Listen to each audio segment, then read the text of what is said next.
Good morning, students. Today, in this lecture, we will discuss about the spread spectrum modulation techniques. In our previous lectures, we have already studied about the analog modulation technique, digital modulation technique. Now we will focus on the spread spectrum modulation techniques in wireless communication system. So first of all, we will say about the what about the spread spectrum modulation techniques and why we are using it. A collective class of signaling techniques are employed before transmitting a signal to provide a secure communication. So first of all, our first target is to the secure communications, and for achieving the secure communication, we will move to the spread spectrum techniques. The main advantage of a spread spectrum communication is to prevent interference, whether it is intentional or unintentional. So, first of all, we have to prevent the interference from others' signals. The signals modulated with these techniques are hard to interfere and cannot be jailed. So, an intruder with no official access is never allowed to crack them. These techniques are used for military purpose. These spread spectrum signal transmit at low power density and has a wide spread of signals. So first of all, the basic theme of our spread spectrum modulation technique is we will spread our signals into the wide bandwidth format, and then we can transmit it to the channel. So this type of in this type of modulation technique, signals cannot be easily detected or stolen by any other person. So it is a very secure communication devices. And what will be the basic processes we have to apply in this type of modulation techniques? So first of all, for spreading our bandwidth, there is a pseudo noise sequences. So we will generate the random sequence of the 1010 format. So a coded sequence of ones and zeros with a certain autocorrelation properties, that is called as a pseudo noise coding sequence, is used in spread spectrum techniques. So it is a basically a maximum length sequence, which is a type of a cyclic code. And basically, as we have to, by using the cyclic code, by shifting the registers, we can generate the different code word of 1010 combination. So this is also generated, this type of code word in pseudo noise sequences, and this code is multiplied with our signals, and our signals will be spread it into the wide band. So this is the first method is key, it will convert our narrow band signal into the wide band signal.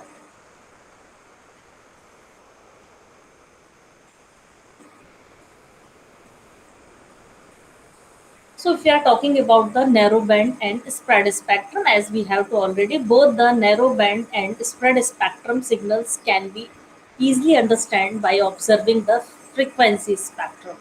So what about the narrow band signals? So first of all, we will see narrow band signals have the signal strength concentrated in the narrow frequency ranges. So as you can see in this diagram, this is the narrow band signals, and bandwidth of this signal is very low. We will plot this narrow band signal with respect to power versus frequency.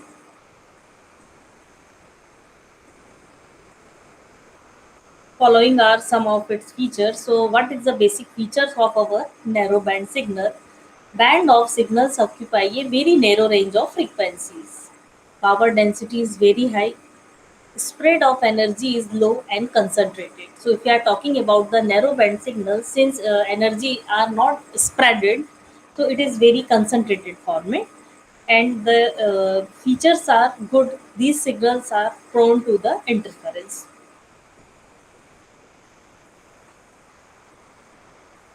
Now we will see about the spread spectrum signals, and this is also called as a pseudo noise pseudo noise code word, which we have to multiply with our signals for spreading the spectrum of that particular. So the spread spectrum signals have the signal strength distributed. So what will happen, your narrow band signal will be converted into the spread spectrum signals.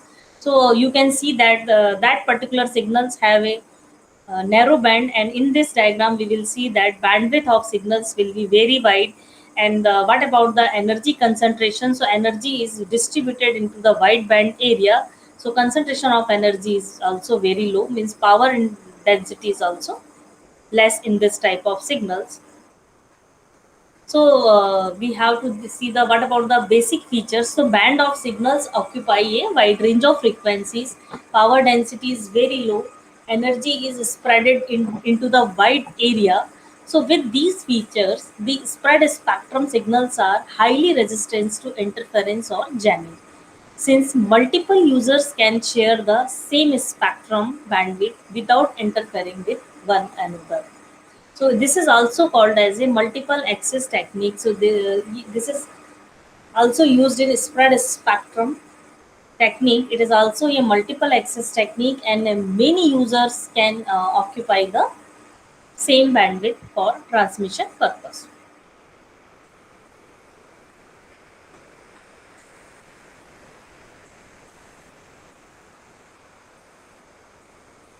To apply a spread spectrum technique, simply inject the corresponding spread spectrum code somewhere in the transmitting chain before the antenna. So that injection is called as a spreading operations. Means before transmitting your signals, first of all you have to spread your signal. So what type of signals you want to transmit? So first of all you have to spread it, means you have to convert your signals from low bandwidth signals into the large bandwidth. So this effect is to diffuse the information in the larger bandwidth. We called it as a कि we will diffuse our information in a large bandwidth area. Information content is same, only the format of our signals will be changed. Initially our signals will be narrow band, high density, power density signals. Now with multiplying with a pseudo noise random code word, these signals will be spreaded and it will be occupy the large bandwidth with the low power density. So this is the basically you can remove the spread spectrum code at the despreading operation. So at the receiver section, when you want to recover your signals again from that particular spreaded techniques, you have to again multiply your signals with the same code, which code you have to use at the transmitting stations for spreading your signals. So when we multiply that same code at the receiver section, we will extract our modulating signals from that particular modulated signals, spread spectrum signals. And this type of operation in which we have to extract our modulating signals, it is called as a despreading operations. So these spreading operations reconstitute the information into the original bandwidth, and same code must be known in advance at both ends of transmission channels. So you have to same code will be generated at the receiver section.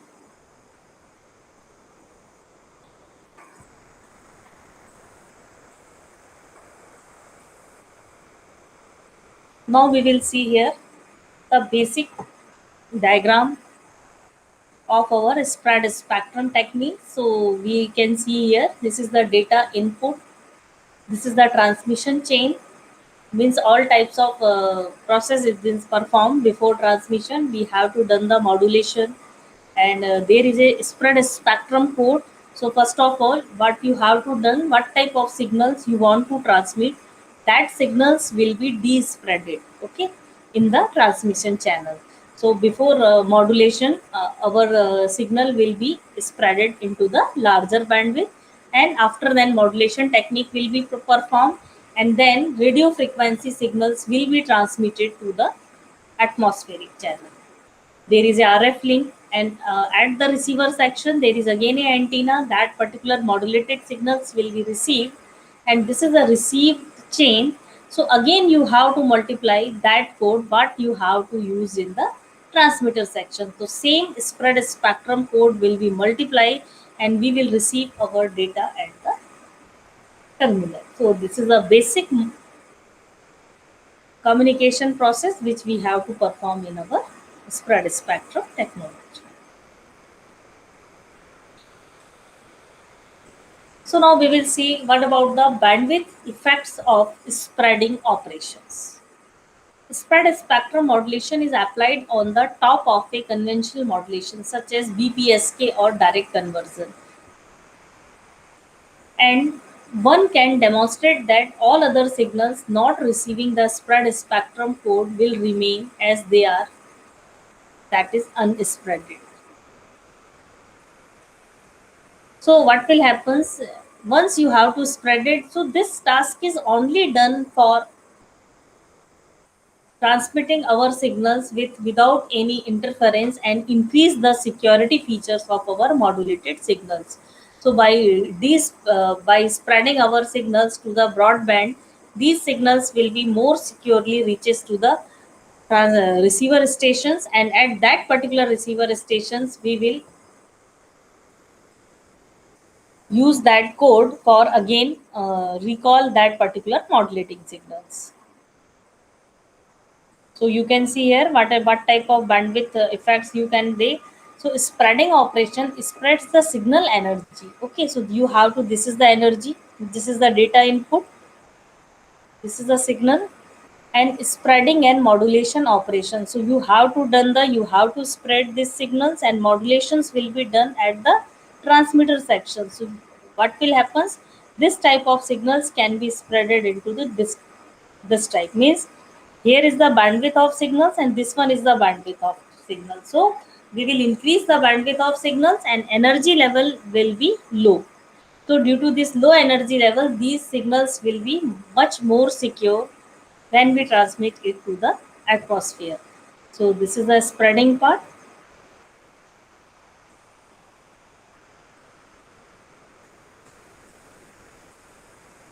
Basically, if you are talking about the spread spectrum, modulation is applied on top of a conventional modulation such as BPSK and direct conversion, and one can demonstrate that all other signals not receiving the spread spectrum code will remain as they are, that is unspreaded. So that is the same thing. What will happen? So you have to spread it your signals. Once you have to spread it, these spreaded signals will be transmitted, and at the receiver section, these spreading operations will be performed, or these spreading and demodulation. Because first of all, you have to spread your signals into the wider bandwidth, then you have to done the modulation. So same reverse process will be happen in the receiver sections. First of all, we will de-spread our signals, and after then demodulation will be done, and then we can extract our modulating signals by this. So first of all, this is the frequency and this is the energy. So now what will happen? This is a large bandwidth signals, and these are the modulated signals, and these modulated signals you have to recover into the low narrow band signals. So for using that, you have to again multiply your signals with a pseudo noise PN sequence generator. So you can multiply that code word, and you will again receive the narrow band signals with high energy signals. So these are the de-spreading operations, and before we have to see the spreading operations of our original signal.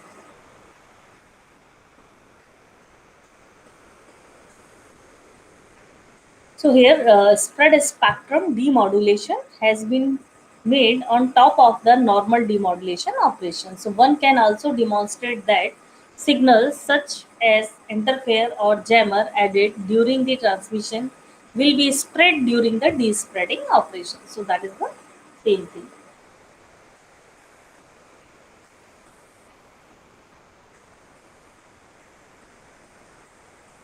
Now we will see what about the FHSS, DSSS and CDMA. So now here spread spectrum multiple axis technique uses signals which have a transmission bandwidth of a magnitude greater than the minimum required RF bandwidth. So there are, if we have classified how we can maximum utilize our channels by using the spread spectrum multiple axis technique. So there are basically two types of spread spectrum techniques. So first one is the frequency hopped spread spectrum FHSS, and second one is the direct sequence spread spectrum technique DSSS. So these are the two basic types of spread spectrum techniques.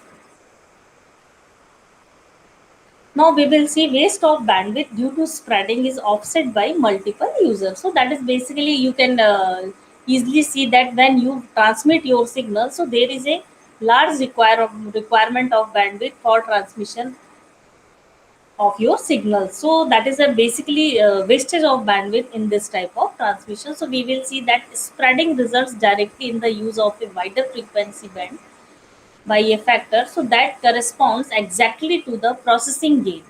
So therefore spreading doesn't spare the limited frequency resources, so that overuse is well compensated, however by possibility that many users will share the enlarged frequency band. So actually your narrow band signals will be converted into the wide band, as we have to already told you. So now since we can transmit multiple users at a time, so we can here compensate little bit key the by using the large band signals can be multiple signals can be transmitted through a channels. So there may be some optimizations of bandwidth in this part. Apart from that, yes, it's okay, there is a large investment of bandwidth for transmitting the spread spectrum techniques. So you can see here the data. So what type of you have to spread it? You can send user one, user two, user three, and user n. So large number of multiple users can be shared with spread spectrum techniques because their energy level is very low and the interference will be not much more in this type of transmission system. So you can see user one, user two, user three, user n. So you can compensate your large bandwidth requirement of our spread spectrum techniques.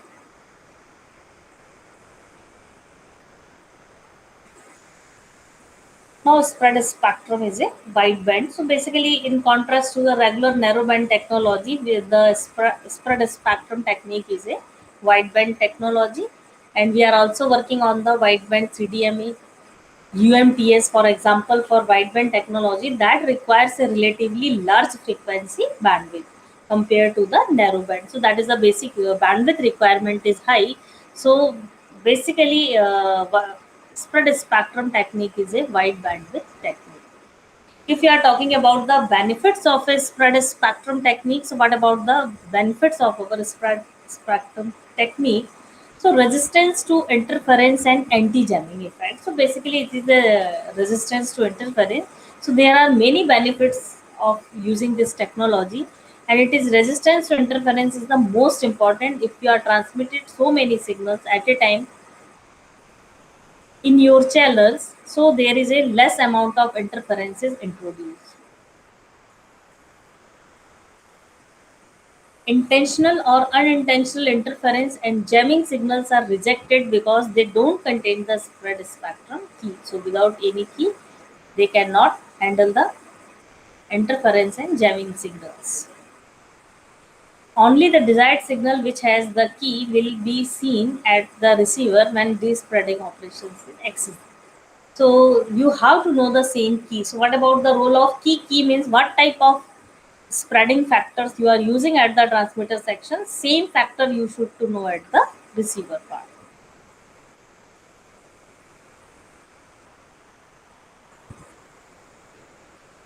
You can see in this diagram. Just see here.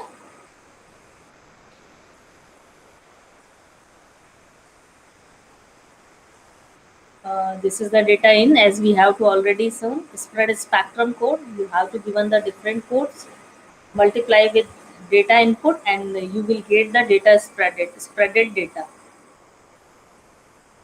So here is also interferences introduced in this data spread, and again at the receiver section you will despread your data. We will again receive that particular energy. This is the basic part. RF link by receive chain. The first of all is the despreading operations at the receiver sections. So you can done here.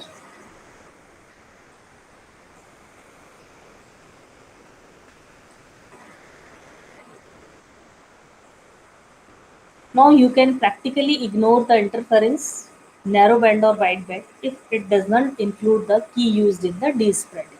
So there is a very important point. You have to know the key, which key we are working on the transmitter section.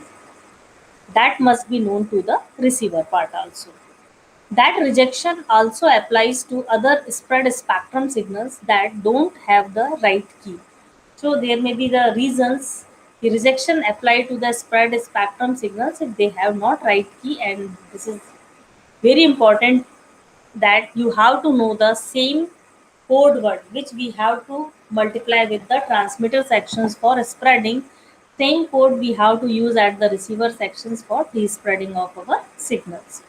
Thus, different spread spectrum communication can be active simultaneously in the same band, such as CDM. So, this is the advantage. Spread spectrum is a wideband technology, but the reverse is not true. Wideband techniques need to involve spread spectrum techniques.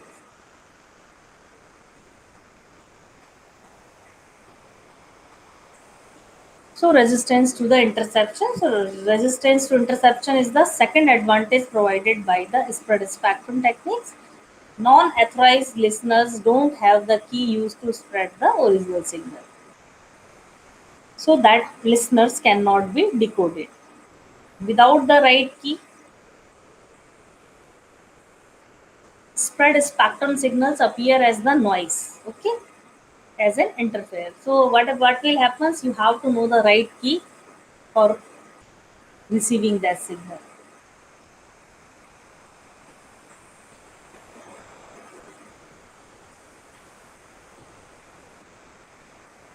Even better signal levels can be below the noise floor because the spreading operations reduces the spectral density.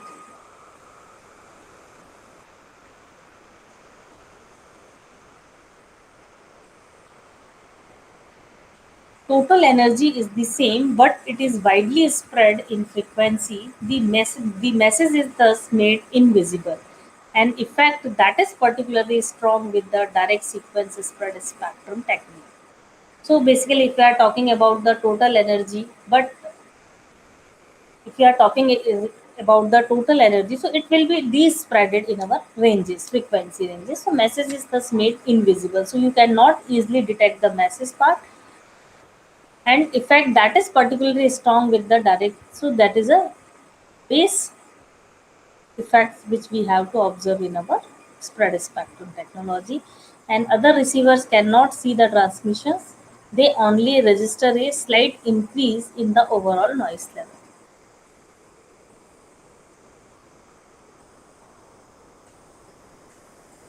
So that is the noise flow rate, data before the spread, and again data spreaded. So we are transmitting our data below the noise floor. So it is very tough task to detect the data. So our data will be much more secure in the low power level or low energy level ranges. Fading is also a disadvantage of our wireless communication system. So wireless channels often include multi-path propagation in which signals has more than one path than the transmitter to receiver. So that is basically depend on the wireless media in which we have so many number of paths. Such multipaths can be used by the atmospheric reflection or refraction, and by reflection from the ground or from objects, building. So that is basically a reflections, and by using this we can find out the multipath propagation.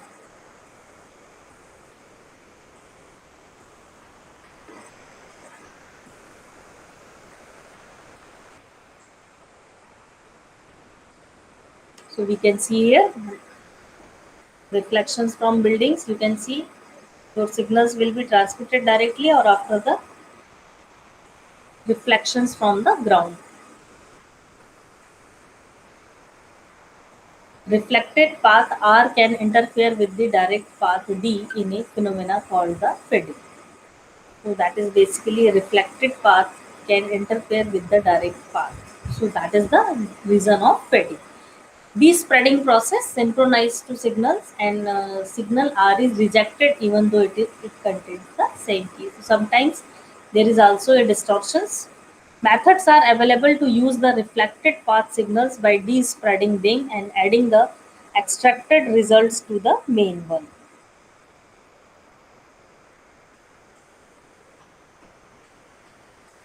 Now, spread spectrum allows the CDMA. So, no, spread spectrum is not a modulation scheme, and it should not confuse with the other type of modulation scheme.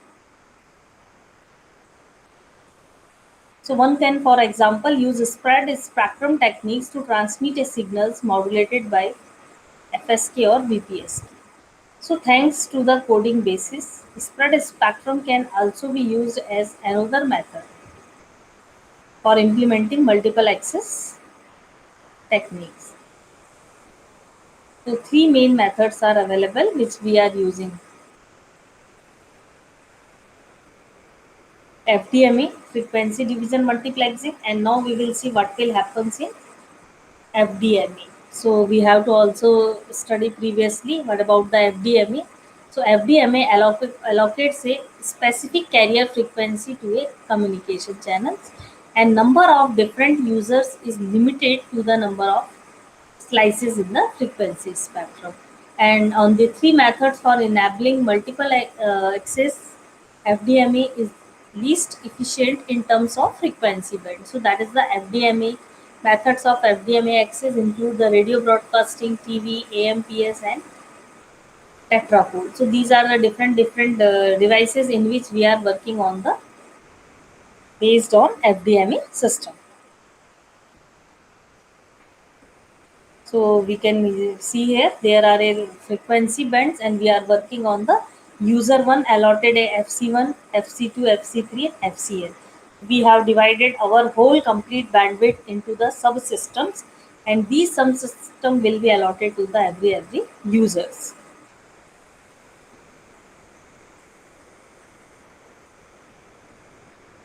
You can see here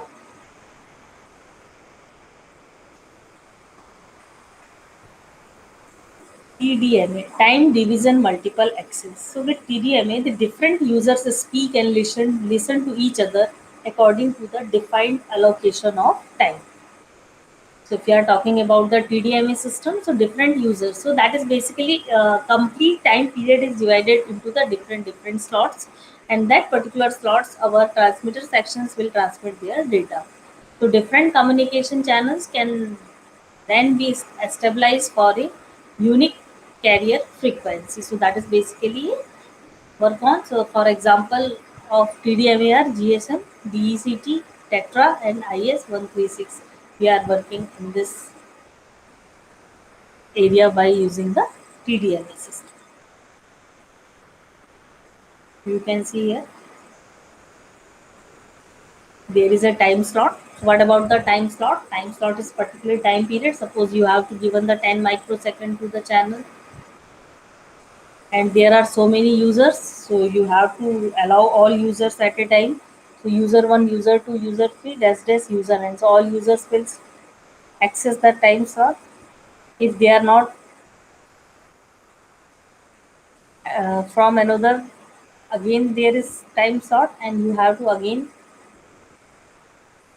allotted these to the users according to time slot. So here is time slot is divided into the sub part. Now we will move to the CDMA, code division multiple access. So CDMA access to the air is determined by a key or code. So in that use, spread spectrum is a TDMA system, and the key may must be defined and known in advance. So that is a basically IS95, IS98 Bluetooth. So there are some examples of devices which is connected to this TDMA access. One of the course combine the above access methods, and GSM for instance combines TDMA and FDMA. So that is basically in GSM system we are use the both the systems TDMA and FDMA, and GSM defines the topological areas with different carrier frequencies and set the time slots within each set.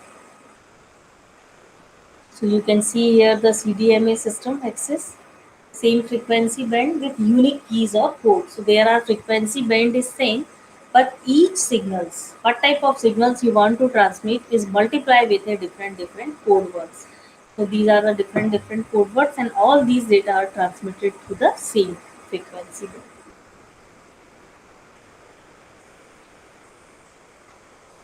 Now we are moving towards the decoding part. Okay, so initially we have seen that. What about the spread spectrum coding part? So now we were focused on the decoding part. So that is it is worth representing that main characteristics of a spread spectrum is the presence of a code or key, so which must be known in advance by the transmitter and receiver section. So that is the both have to aware about the what type of code words we are using for spreading our signals. In modern communications, the codes are digital sequences that must be long and random. So we have to generate this code random and property. So, but in any case, code must remain reproducible or the receiver cannot extract the message that has been sent. So, sequence is merely random and such a code is called pseudo random number PRN sequence. And now we will move to the last one. The method most frequently used to generate the pseudo random codes is based on a feedback shift register.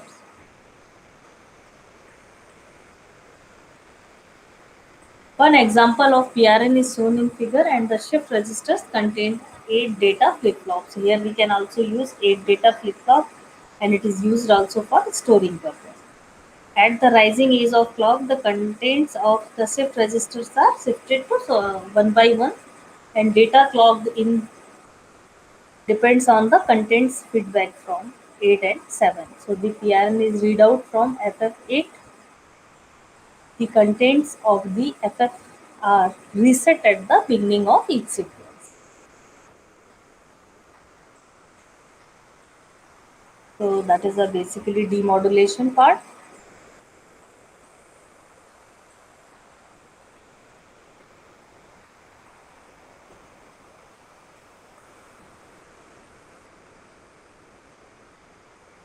So that is basically demodulated sections.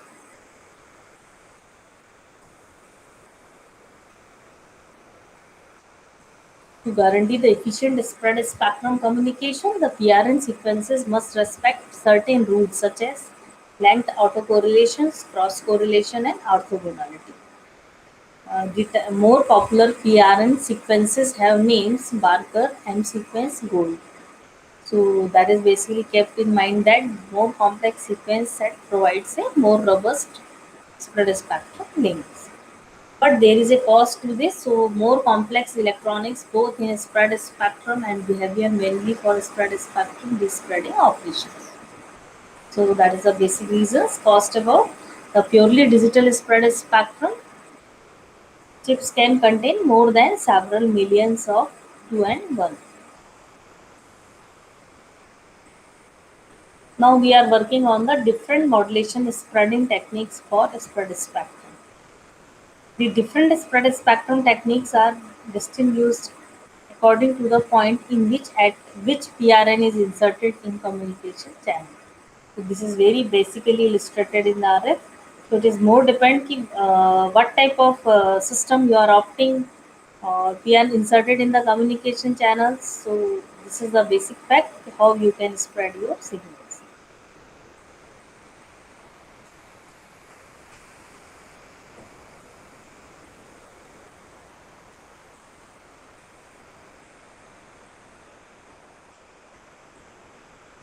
Now we will few slides. If PRN is inserted at the data level, and this is the direct sequence form of spread spectrum. In practice, the pseudo noise sequence is mixed or multiplied with the information signals, giving an impression that original data flow was hashed.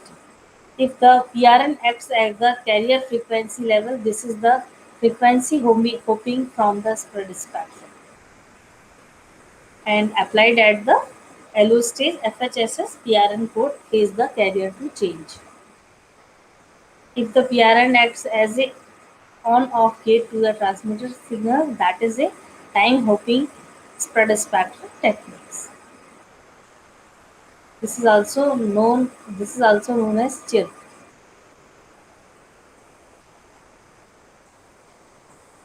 Direct sequence spread spectrum with the DSSS technique, the PRN is multiplied directly to the data entering the carrier modulation, and modulator therefore sees a much better bit rate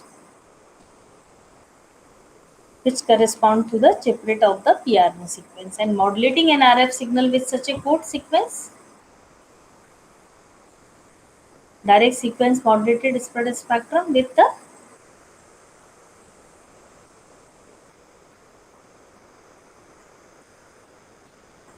that is the carrier signals. Okay, so that is a sin x by x. So that will be the spread spectrum, direct sequence modulated spread spectrum with sin x by x to the square.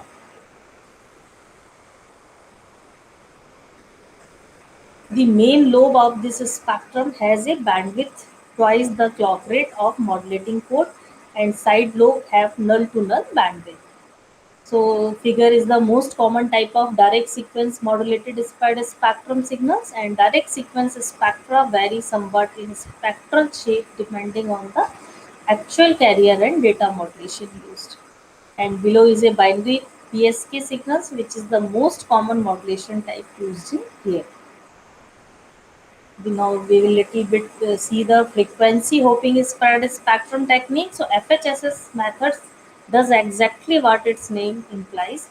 It causes the carrier to hop from frequency to frequency. So if we are talking about the frequency hopping, so our signals will be multiple frequencies. So there is also a PN sequence generator, and according to that, there may be a switching of our signals from one frequency to the another. So speed at which hops are executed depends on the data rate of our original information. So according to that, our speed hope rates will also be decided. One can, however, distinguish between the fast frequency hopping and slow frequency hopping, and the latter method, the most common, allows several consecutive data bits to modulate the same frequency. FHSS is characterized by several hops within the each data. The transmitted spectrum of a frequency hopping signal is quite different from that of the direct sequence system. Instead of a sin x by x square shaped envelope, the frequency hopper's output is flat over band of frequency uses. The bandwidth of a frequency hopping signal is simply the n times the number of frequency slots available, where n is the bandwidth of the each stop channel. You can see here spectrum analyzer photo of a FHSS, and here according to different frequencies, this is the frequency hopping, our data will be transmitted.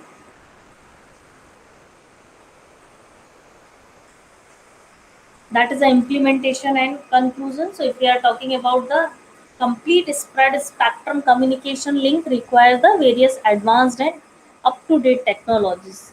So that is basically how we can implement it. RF antenna, powerful, efficient PA, low noise, highly linear, low noise amplifier, compact transceivers, high resolution, analog to digital converter and digital to analog converter, rapid low power digital signal processing is required when we want to implement our spread spectrum techniques. And though designers and manufacturers complete, they are also joining in their effort to implement spread spectrum signals. And again, the most difficult area is the receiver path, especially at the de-spreading level for DSSS, because the receiver must be able to recognize the message and synchronize with it the real time. The operation of code recognition is also called correlation. So because correlation is performed at the digital format level, the tasks are mainly complex arithmetic calculations, including the fast, highly parallel binary additions and multiplications. So these are the factors. The most difficult aspect of receiver design is the synchronization. So it is also the more time, efforts, research, and money have gone towards the developing the improving synchronization technique. It is a very difficult task to synchronize the transmitter and receiver sections. Several methods can solve the synchronization problems, and many of them require a large number of discrete components to implement. So that is the discrete components you have to require, and perhaps the biggest breakthrough have occurred in DSP and is application specific integrated circuit. So according to that, we will modify. DSP provides the high-speed mathematical functions that analyze, synchronize, and decorrelate a spread spectrum signals after slicing it in many small parts. ASIC chips drive down cost with VLSI technology and by the creation of generic building blocks suitable for any type of application. So these are the different areas where we have to work out. So now we will move to the basically the objective question. So before starting our objective question, we will again summarize what about the spread spectrum techniques, why we are using the spread spectrum technique. So in first of all, what is the basic role of our spread spectrum techniques? So it is just like a,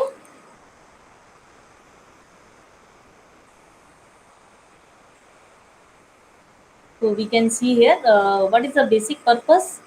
DSSS direct sequence spread spectrum technique. So the theme of spread spectrum technique is when you want to transmit your signals will be either tracked by any persons or stolen, or your information can be catched by any other type of persons.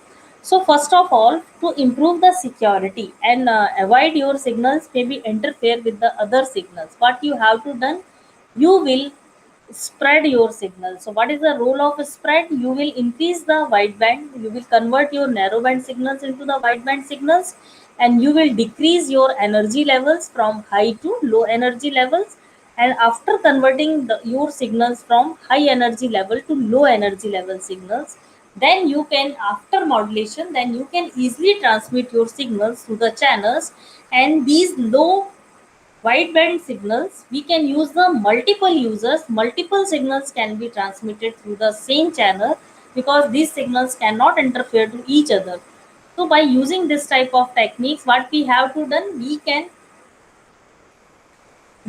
optimize the bandwidth, because once if we are studying the signals bandwidth will be increases if bandwidth is high. So when you transmit your signals through the channels, that will be also high bandwidth requirement. So bandwidth, we have to optimize the bandwidth, so on the same bandwidth we can transmit the multiple users. So this is a theme of our why. And what about the receiver sections? Receiver sections, these signals will be again multiplied with the same PN sequence generator, and then at that time you can extract your or de-spread your signal. So in transmitter section you have to spread your signals, and at the receiver sections you have to de-spread your signals. And after de-spreading, you can recover your signals from that particular path. So this is the theme, this is the basic target. So all of this you have to maintain all type of devices, there is synchronization is also updated, and you have to require the very latest technology for working with this spread spectrum technique. So now this is the main part why we are opting the spread spectrum techniques. So there are two types of spread spectrum technique: direct sequence spread spectrum and frequency hopping. If we are talking about the direct sequence, in this type of spectrum you are using the different code word or multiplying your different signals. But if we are talking about the frequency hopping your signals, okay, so in direct sequence you are using a fixed code word for spreading your data. But if we are talking about the frequency hopping signals, so in this type signals you have to work out on different frequencies. So you have to require the large number of frequencies, and your data will be switches according to a particular sequence, one frequency to another, another frequency to another. So by switching this type of frequency, your data will be much more secured, because no one know in which frequency, in which amount of data are transmitting. So this is enhance our security features of our signals. And by using these FHSs, we can enhance the security features. So now we will see the some objective questions. So what about the DSSS signal is recovered? So what type of filters you are working, which uses the more capacity, which type of systems have more capacity. You can know here fast frequency hopping. So what about the slow frequency hopping? What about the fast frequency? Means your frequency will be changes very frequently, very fast, or your hopping will be very slow. So that is the there is again a classification of fast hopping and slow hopping. So we will cover this into our next lecture. So how, what about the hopping and how we can adjust this type of hopping? And this is the acquisition process. You can also see frequency hopping system, what type of modulation system we are working. This is a sub advantage of spread spectrum. So that is the what why we are working on the spread spectrum technology. This is very useful for us. Which is the better for avoiding the jamming? Which technique is much better for avoiding the jamming?